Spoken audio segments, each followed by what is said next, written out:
Hello guys, welcome back. So, it's been a few weeks since Simpson videos. Well, for me it's been a few weeks. For you guys, if you've been following along, it hasn't been that long at all, because I only just released the last one probably a week ago. So, been back for a month, and a lot has changed on the Hilux. So, canopy is empty. Right, so I've only got the cables for solar panel hanging down. The lights aren't connected at the moment, and reverse camera. All right. Otherwise, everything is out. So, if you follow along with the Simpson series, you would have seen that we had some issues with the drawers, and also had some issues with the electrical system, and a few other things like suspension. So, we'll go through what failed and what didn't fail on the Simpson series, and what we're changing. Now, have to forgive me because it is really windy at the moment. So, starting at the front, got bash plate. Bash plate's along the bottom of the bull bar, not so bad, but did take a bit of a hit on the bull bar here. So we are going to rectify that. Winch cradle's just behind it, and we're going to end up with a new winch rope. I do believe that is a worn winch. That's out of a worn 12,000 pound winch. So yeah, we've swapped out that King's one because that decided to go. That went snap on the trip as we're getting ourselves unstuck. Alright, so yeah, literally don't even know why it's sitting there, but it is. It's just extra helping hand to get in the vehicle, I suppose. But yep. Now, another thing that also failed, which we found out after we got bogged at Pope's Corner. So I got spotlights, front roof rack lights, and then also side lights. Right. Now, it's only really with one, but I do get a little bit of condensation in this one light here, where you can see it. It's really bad on this one. Now, I've actually taken that apart, re-siliconed the front here, right, to the point now I'm not even going to bother. So you can see, so sure how well you can see it, but inside there, that sort of chrome plating started pitting away as well on this one. So these lights are going in the bin. But yeah, we also had the front roof rack lights, which did actually get a fair bit of glare off the bonnet, being where they are. So going to need to find another solution for that bit, move them back a little bit further into the roof rack so we get a bit less on the bonnet, or I don't know. It's the whole vehicle's been Raptor coated, so it's a little bit hard to work out that one. Or we just flog off the roof lights altogether and maybe just go for a spread light, maybe in the corners near the mirrors or something. But yeah. So the only thing we had for the return trip from Birdsville, or even from Pope's Corner into Birdsville and then back, was the side lights here. Alright, so you got one here, one at the front, just in front of the shovel, and then we've got two on the other side as well. So all we had was the side lights. Now, we had a Adventure Kings control pad. Control pad was mounted in the cab, right? So the control pad was mounted just here, all right? That fed through firewall into the engine bay. Now, we'd actually blown a few fuses just on that trip. I think it might have just been the sheer heat. Like, we were 41, 42 degrees on the dash, and then slow speeds and no airflow, and just, yeah, we had failed relays, and I think we ended up burning out one of the fuse spots. So yeah, that whole system's now gone in the bin. Now, I've given the car a really good clean, but surprisingly, the worst spot out of the whole vehicle for mess was where my 2-year-old son sits. There was crap everywhere, around the seat, under the seat, all over the floor. I lift up the rubber floor mats, and I swear I found half a Simpson Desert under there. But otherwise, inside the car, we had 5 people crammed in a dual cab for 8-9 days. hot, stinking temperatures, and that it reeked.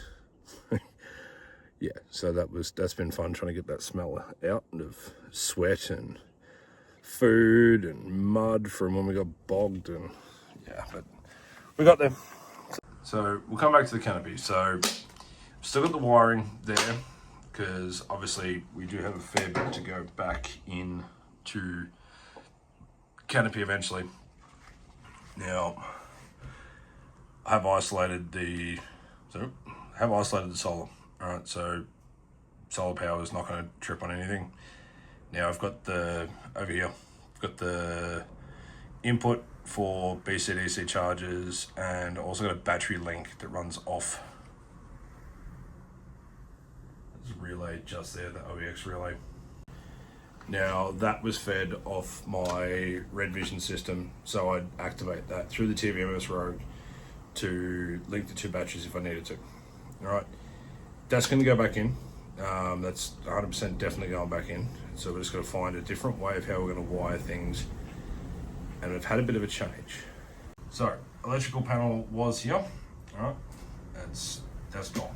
We've got rid of that panel. The battery lived probably just here. All right, so that's going to come back. So we're going to reinstall the 300 amp hour lithium. Now I have got some ideas as to what to do with this space. So for now, we've just chucked in the tub mat, or I might end up keeping this tub mat yet, but we have got a few other things that we're planning on doing. So I'm gonna have to reinforce the roof. Just never know what we're gonna do in the future. I'd rather do it while we redo the canopy, so then it's done and I don't have to pull everything out to get to it. But I had a heap of stuff rummaging around in the back, so you can see here there's gone through the paint in multiple spots on that side, and that was jerry cans and fire pit and solar blanket and everything just rubbing up against there. All right, so that's that side, and a little bit here and there on the driver's side. All right. Funnily enough, we didn't actually rip bolts through the tub with the drawers. The bolts actually snapped. So with the bolts, we got over a sand dune. I was going a little bit too quick.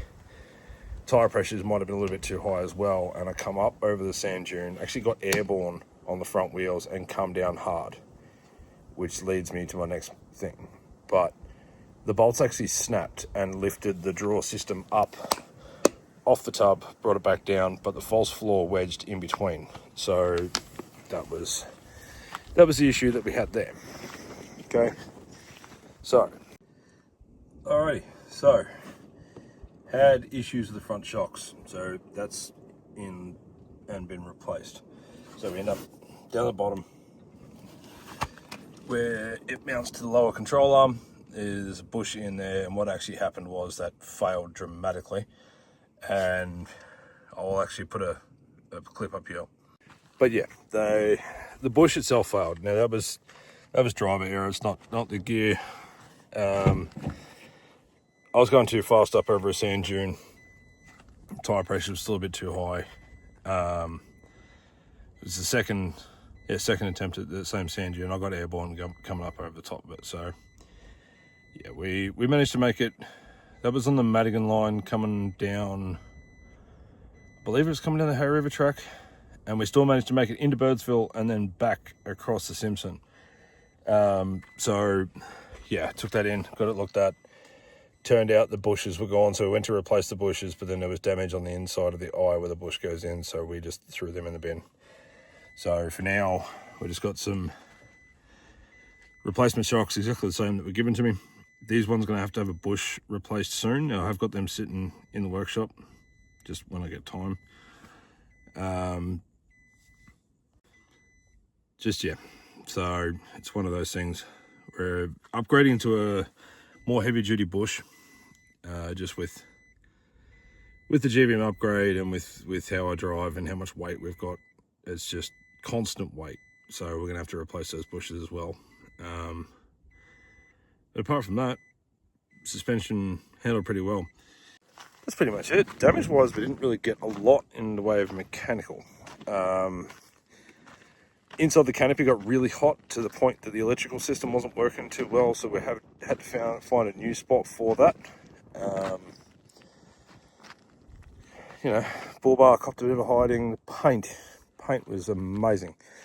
Definitely glad I Raptor coated this vehicle, because the amount of pinstriping that we got on the vehicle, and as soon as I give it a hose off, it was fine.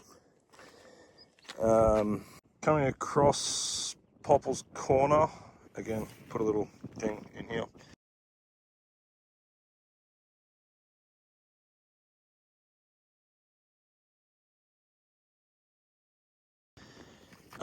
The whole left-hand side of the vehicle was just dragging to the point that we actually skid, sidestep, and the rear bar actually smacked off an embankment in the drop-off.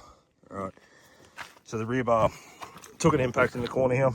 Not going to be able to see it because there's a bit of mud there, but rear bar took an impact in that spot. All right, and it pushed the whole vehicle off, and we had a bit of scraping underneath as well. All right, so side rails, rear bar, and front bar did its job. Coming back, we did have a bit of an impact damage along the way, but otherwise no issues. Fuel tank, thankfully it's not the factory fuel tank, because if it was, we would have been stuffed. Fuel capacity wise, we had 140 litres in the RB fuel tank, plus we took an extra 40 litres in jerry cans. So we had 180 litres. Now we rolled into Birdsville, I believe we filled up 166 litres. So yeah, I think we averaged about 18, 19, maybe even 20 litres per 100 the whole trip. Yeah, 36. My dash said 42, so it's a little bit hard to tell, but you know, anywhere between 35, 36 degree days, slow speeds, low tire pressures when we had them low. We'll say that when we had them low. You know, wombat holes on sand dunes and that, it was slow going. We weren't really going that fast. And when we did start picking up speed up over the 40 kilometers an hour, the fuel usage just dropped. So our litres per 100 kept going down the faster we were going. But the slower speeds, we'd use more fuel. So yeah, the thickness of that ARB tank compared to factory did save us in a couple of occasions when we got bogged, because we were bellying out the whole way. And as well as coming back across Popple's Corner, Lake Popple, coming back into the Simpson, just skidded the fuel tank along the clay and the salt lake there. So that saved us. Tyres wise, all good. We're gonna have to replace the rears coming up soon, because they're getting a little bit low. They're not dramatic. There's still a fair bit of tread left on them. One of these got a puncture a couple of days before we actually got away, so that's got a plug still in it, and it seems to be holding up pretty well. But yeah, the tread's getting pretty down on these ones, and we had brand new tyres on the front before we left, so they handle pretty well. So we had two spares, one underneath, and then the other being on the spare wheel carrier on the back. We did need one spare tyre, and that was for actually digging ourselves out of the bogging. So yeah, otherwise the canopy got really hot. I think my Red Vision was telling me that at one point it was like 47, 48 degrees. I think it was really actually hotter than that. So the BCDC chargers in the canopy, they were mounted up on this wall here. Do have some airflow coming in here, but again, slow speeds. So yeah, it was pretty hot inside the canopy. So we're going to find a way to run some fans in here, but move the charging system. Right, so it's not really easy to access. So, but it's cooler than what it was, and we have fans now on going onto the BCDC charger. So, back seat here. All right, so bottom section of the back seat folds up. However, the back section doesn't fold down. All right.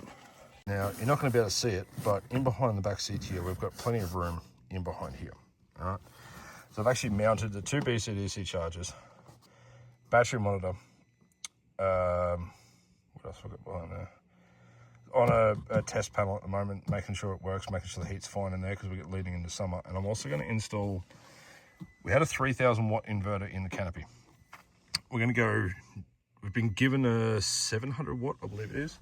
So it's going to live on that side at the back there. So all the wiring and everything's going to run through here. So yeah, we're going to keep the same lithium storage, change how we set things up, but we're going to keep the TVMS Rogue and the Red Vision, but I'm actually going to move it away from the canopy because I found even at camp, I use my phone more than I do the screen. So we're going to make a change there. What we're going to do, actually, yeah, go on. We're going to change how that happens. So the TVMS Rogue is mounted behind the back seat with the BCDC chargers. Now, I'm actually going to move the control pad and the Red Vision screen. And I'm going to change the positioning of that. So I'm not going to actually have a screen currently in the back of the canopy. I'm going to see how that goes without one. If we need one, I'll just buy another one, link it in.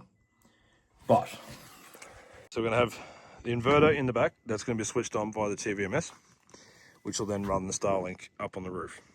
All right. We're going to have these side lights here. They're going to be controlled off the TVMS as well through the Red Vision. We're also going to have the roof lights on the front and whatever I end up putting here. It may end up being a light bar. So we've worked out the issues that we had with the screen. All right, so it's been pushed all the way up now, and this is as far as it can come down. I had been looking at how I was going to run the switches. So obviously here, no space. And on this side, we've got 3 spots here. But the plan that I have, we have the inverter, we have bull bar lights, we've got front roof rack lights, we've got side roof rack lights on the left, and we've got side roof rack lights on the right. So that's 5 inputs. Then you've got your air compressor on top of that, so that makes 6 inputs.